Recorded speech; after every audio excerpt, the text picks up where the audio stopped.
നമസ്കാരം. ന്യൂസ് കേരള പ്രധാന വാർത്തകളുമായി CK നാസർ, കാഞ്ഞങ്ങാട്. വയനാട് പുനരധിവാസത്തിൽ കേന്ദ്ര വായ്പാ വിനിയോഗം സംബന്ധിച്ച് വ്യക്തത വരുത്തി സത്യവാങ്മൂലം സമർപ്പിക്കാത്തതിൽ കേന്ദ്ര സർക്കാരിന് ഹൈക്കോടതിയുടെ വിമർശനം. കലക്കവെള്ളത്തിൽ മീൻ പിടിക്കരുതെന്നും കാര്യങ്ങൾ നിസ്സാരമായി എടുക്കരുതെന്നും ഹൈക്കോടതിക്ക് മുകളിലാണോ ദില്ലിയിലെ ഉദ്യോഗസ്ഥരെന്നും കോടതി ചോദിച്ചു. അടുത്ത വിമാനത്തിൽ ഉദ്യോഗസ്ഥരെ കോടതിയിൽ എത്തിക്കാൻ കഴിയുമെന്ന് പറഞ്ഞ ഹൈക്കോടതി തിങ്കളാഴ്ച തന്നെ കർശനമായും സത്യവാങ്മൂലം നൽകണമെന്ന് നിർദ്ദേശിച്ചു.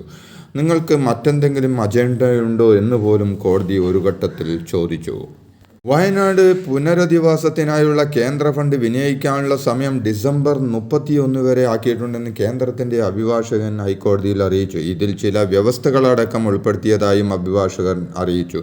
എന്നാൽ രേഖാമൂലം ഇത് ഹാജരാക്കാൻ കേന്ദ്ര സർക്കാർ അഭിഭാഷകന് സാധിച്ചില്ല. ഇതും കോടതിയുടെ വിമർശനത്തിന് കാരണമായി.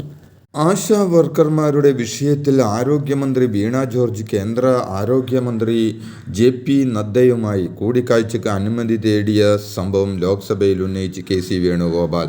സംഭവത്തിൽ വ്യക്തത വേണമെന്ന് അദ്ദേഹം ആവശ്യപ്പെട്ടു. ആശാ വർക്കർമാരുടെ കാര്യത്തിൽ കേന്ദ്രം സംസ്ഥാനത്തെയും സംസ്ഥാനം കേന്ദ്രത്തെയും അങ്ങോട്ടും ഇങ്ങോട്ടും പഴിചാരുകയാണെന്നും ഇത് പ്രശ്നം പരിഹരിക്കാൻ ഗുണകരമാകില്ലെന്നും അദ്ദേഹം ചൂണ്ടിക്കാട്ടി.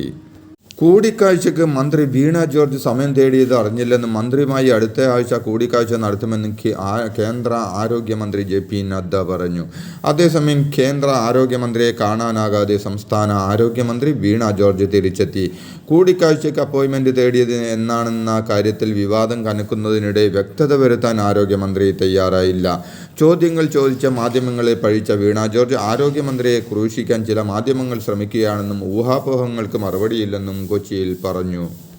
ഓണറ്റേറിയം വർധന ആവശ്യപ്പെട്ടുള്ള ആശാ വർക്കർമാരുടെ സമരത്തെ വീണ്ടും തള്ളി സർക്കാർ. സമരം തീരാതിരിക്കാൻ കാരണം സമരക്കാരുടെ രാഷ്ട്രീയ ലക്ഷ്യത്തോടെയുള്ള പിടിവാശിയാണെന്ന് പ്രതിപക്ഷ നേതാവിൻ്റെ സബ്മിഷന് മുഖ്യമന്ത്രിക്ക് വേണ്ടി നിയമസഭയിൽ മറുപടി പറഞ്ഞ മന്ത്രി MB രാജേഷ് വിമർശിച്ചു.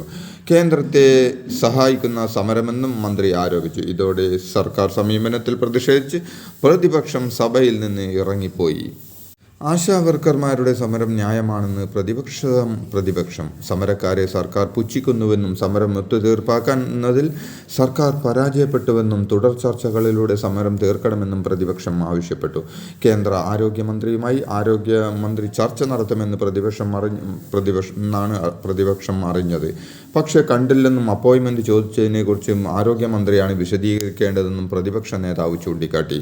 പ്രതിപക്ഷ നേതാവിൻ്റെ പ്രസംഗം പൂർത്തിയാക്കാൻ അനുവദിക്കുന്നില്ലെന്ന് ആരോപണമുയർത്തി ഇറങ്ങിപ്പോക്കിന് തൊട്ടുമുമ്പ് പ്രതിപക്ഷാംഗങ്ങൾ നടുക്കളത്തിന് സമീപത്തെത്തി പ്രതിഷേധിക്കുകയും ചെയ്തു. ആശാ പ്രവർത്തകരുടെ നിരാഹാര സമരം 3-ാം ദിവസത്തിലേക്ക് കടന്നു. കനിയാതെ പരസ്പരം കുറ്റപ്പെടുത്തി കേന്ദ്ര സംസ്ഥാന സർക്കാരുകൾ 2 ദിവസമായി നിരാഹാരമിരിക്കുന്ന ആശാ പ്രവർത്തക ഷീജയെ ആരോഗ്യസ്ഥിതി മോശമായതിനെ തുടർന്ന് ആശുപത്രിയിലേക്ക് മാറ്റി. ഷീജയ്ക്ക് പകരം വട്ടിയൂർക്കാവ് UPHC ആശാ പ്രവർത്തക ശോഭ നിരാഹാരം സമരം തുടങ്ങി. സമരസമിതി നേതാവ് MA ബിന്ദു, തങ്കമണി എന്നിവർ നിരാഹാര സമരം തുടരുകയാണ്. അതേസമയം സന്നദ്ധ സേവകരെന്നാണ് ആശാ പ്രവർത്തകരെ മാർഗരേഖയിൽ പരാമർശിക്കുന്നതെന്നും പരാമർശിച്ചിരിക്കുന്നതെന്നും കേന്ദ്ര സർക്കാരിൻ്റെ മാർഗരേഖകളിൽ മാറ്റം വരുത്താൻ സംസ്ഥാന സർക്കാരിന് കഴിയില്ലെന്നും ഓണറ്റേറിയത്തിൽ ഓരോ വർഷവും വർധനവ് നൽകിയിട്ടുണ്ടെന്നും ആരോഗ്യമന്ത്രി വീണ ജോർജ് പറഞ്ഞു. ആരോഗ്യമന്ത്രി വീണ ജോർജ് വഞ്ചനയുടെ ആൾരൂപമാണെന്ന് BJP സംസ്ഥാന പ്രസിഡന്റ് K സുരേന്ദ്രൻ പറഞ്ഞു. കേന്ദ്ര ആരോഗ്യമന്ത്രി JP നദ്ദ കൂടിക്കാഴ്ച നിഷേധിച്ചുവെന്ന വീണ ജോർജിന്റെ ആരോപണം നാടകമാണ്. ക്യൂബൻ സർക്കാരിന്റെ പ്രതിനിധികളെ കാണാനാണ് സംസ്ഥാനത്തിന്റെ ആരോഗ്യമന്ത്രി ദില്ലിയിലെത്തിയത്. അത് മറയ്ക്കാനാണ് കേന്ദ്ര ആരോഗ്യമന്ത്രി സന്ദർശനം നിഷേധിച്ചുവെന്ന കള്ളപ്രചരണം നടത്തുന്നതെന്നും അദ്ദേഹം വാർത്താക്കുറിപ്പിൽ പറഞ്ഞു. കുന്നംകുളം പെരുമ്പിലാവിൽ യുവാവിനെ വെട്ടിക്കൊന്നു. നിരവധി കേസുകളിൽ പ്രതിയായ കടവല്ലൂർ സ്വദേശിയും നിലവിൽ മരത്തങ്കോട് വാടകയ്ക്ക് താമസിക്കുന്ന അക്ഷയ് 27 ആണ് വെട്ടേറ്റ് മരിച്ചത്. അക്ഷയും ഭാര്യയും ലിഷോയുടെ വീട്ടിലെത്തിയപ്പോൾ അക്ഷയുടെ സുഹൃത്തുക്കളായ ലിഷോയ്, ബാദുഷ എന്നിവരാണ് ആക്രമണം നടത്തിയത്. സുഹൃത്തുക്കളും ലഹരി കച്ചവടക്കാരുമായിരുന്നു കൊല്ലപ്പെട്ട അക്ഷയും ലിഷോയും ബാദുഷയും. കഞ്ചാവ് കച്ചവടവുമായി ബന്ധപ്പെട്ട തർക്കമാണ് സംഘർഷത്തിലേക്കും കൊലപാതകത്തിലേക്കും നയിച്ചത് എന്നാണ് പോലീസിന്റെ പ്രാഥമിക നിഗമനം. ഓപ്പറേഷൻ ഡി ഹണ്ടിന്റെ ഭാഗമായി വ്യാഴാഴ്ച മാത്രം അറസ്റ്റിലായത് 251 പേർ. സംസ്ഥാന വ്യാപകമായി നടത്തിയ സ്പെഷ്യൽ ഡ്രൈവിൽ മയക്കുമരുന്ന് വിൽപ്പന നടത്തിയിരുന്നതായി സംശയിച്ച് 2765 പേരെ പരിശോധിച്ചു. വിവിധ തരത്തിലുള്ള നിരോധിത മയക്കുമരുന്ന് കൈവശം വച്ചതിന് 236 കേസുകളും രജിസ്റ്റർ ചെയ്തു.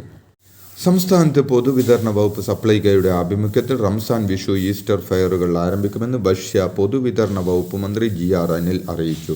മാർച്ച് 25 മുതൽ 31 വരെ ഓരോ ജില്ലയിലും പ്രധാനപ്പെട്ട ഔട്ട്ലെറ്റുകൾ കേന്ദ്രമാക്കിയാണ് റംസാൻ ഫെയറുകൾ പ്രവർത്തിക്കുക. വിഷു, ഈസ്റ്റർ ഫെയറുകൾ ഏപ്രിൽ 10 മുതൽ 19 വരെ സംഘടിപ്പിക്കുമെന്നും മന്ത്രി അറിയിച്ചു. ജലജീവൻ മിഷൻ പദ്ധതിയിലേക്ക് സംസ്ഥാന സർക്കാരിന്റെ വിഹിതമായി 500 കോടി രൂപ അനുവദിച്ചതായി മന്ത്രി റോഷി അഗസ്റ്റിൻ അറിയിച്ചു. 2024-25 സാമ്പത്തിക വർഷത്തിലെ രണ്ടാമത്തെ ഗഡു സർക്കാരിൽ നിന്നും ലഭിക്കുവാനുണ്ട്. കരാറുകാരുടെ വൻ കുടിശ്ശിക നിലനിൽക്കുന്ന സാഹചര്യം കണക്കിലെടുത്ത് സംസ്ഥാന സർക്കാർ 500 കോടി രൂപ മുൻകൂറായി അനുവദിക്കുകയായിരുന്നു എന്ന് മന്ത്രി റോഷി അഗസ്റ്റിൻ അറിയിച്ചു. ജോസഫ് മാർ ഗിഗോറിയോസ് മെത്രോപൊലിത്തയെ യാക്കോബായ സഭാധ്യക്ഷനായി വാഴിക്കുന്ന ചടങ്ങിൽ സർക്കാർ പ്രതിനിധികൾ പങ്കെടുക്കുന്നത് തടയണമെന്നാവശ്യപ്പെട്ടുള്ള ഹർജിയിൽ ഇടപെടുന്നില്ലെന്ന് ഹൈക്കോടതി. ഈ മാസം 25-ന് ലബനാൻ തലസ്ഥാനമായ ബൈറൂത്തിൽ നടക്കുന്ന വാഴിക്കൽ ചടങ്ങിൽ മന്ത്രി P. രാജീവിൻ്റെ നേതൃത്വത്തിലുള്ള സംഘം പങ്കെടുക്കുന്നത് തടയണമെന്നതടക്കമുള്ള ആവശ്യങ്ങളിൽ ഉന്നയിച്ചായിരുന്നു ഹർജി.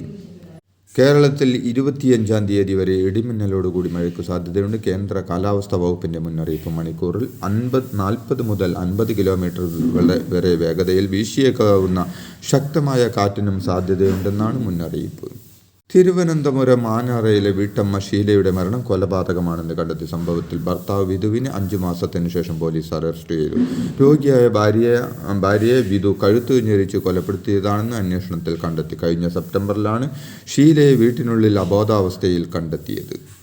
ഈങ്ങാപ്പുഴയിൽ കൊല്ലപ്പെട്ട ഷിബില ഭർത്താവിൽ നിന്നും നേരിട്ടത് ക്രൂരമായ പീഡനം സഹിക്കാനാകാതെ സ്വന്തം വീട്ടിലെത്തി സ്വന്തം ജോലിയും കണ്ടെത്തി 3-ാം ദിവസമായിരുന്നു കൊലപാതകം. പരാതിയിൽ പോലീസ് കാര്യമായി ഇടപെട്ടില്ലെന്നും സഹോദരി പറഞ്ഞു. അതേസമയം ജില്ലയിലെ ലഹരി ഹോട്ട്സ്പോട്ടുകളിൽ എക്സൈസ് നിരീക്ഷണം ശക്തമാക്കി. പാലക്കാട് ഒറ്റപ്പാലത്ത് CPM ഭരിക്കുന്ന സഹകരണ അർബൻ ബാങ്കിൽ മുക്കുപണ്ടം പണയം വെച്ച് 45 ലക്ഷം രൂപ തട്ടിയ കേസിൽ സീനിയർ അക്കൗണ്ടന്റ് മോഹൻ കൃഷ്ണൻ ഉൾപ്പെടെ 7 പ്രതികൾ പിടിയിൽ. ഒളിവിലായിരുന്ന പ്രതികളെ തിരുവനന്തപുരത്ത് നിന്നാണ് പിടികൂടിയത്.